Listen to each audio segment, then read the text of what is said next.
So now Yicong Zhu from Applied Mathematics and Statistics will talk about defeating the #1 killer in the world.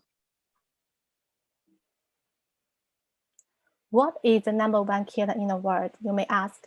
Some disease like cancer, HIV, coronavirus, or some natural disaster like earthquake, flood? You may be surprised to find that the CVD, cardiovascular disease, actually is the #1 killer in the world nowadays. This disease usually refers to heart disease and stroke. Every year, it kills around 18 million people globally, almost double deaths caused by cancer. My research focuses on understanding this kind of disease and trying to provide the more details of the mechanisms behind it. Specifically, blocking blood vessels is a direct cause of its related death. You could imagine blood vessels as a highway in your body. There are plenty of different blood cells in it. Just like cars and trucks on highway, they carry important stuff like nutrition, oxygen to circulate around your body.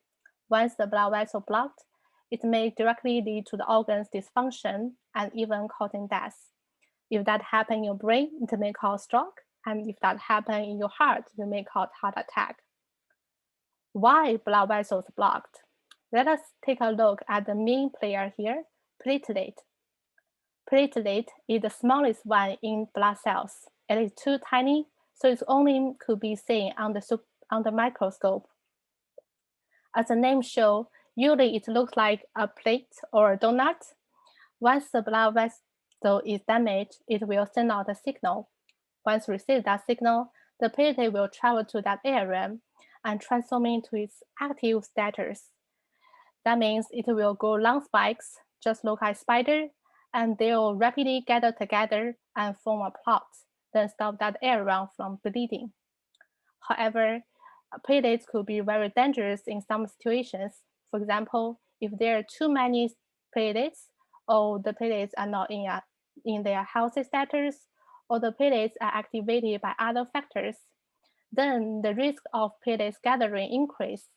That may form a clot that you do not want, which could be really bad.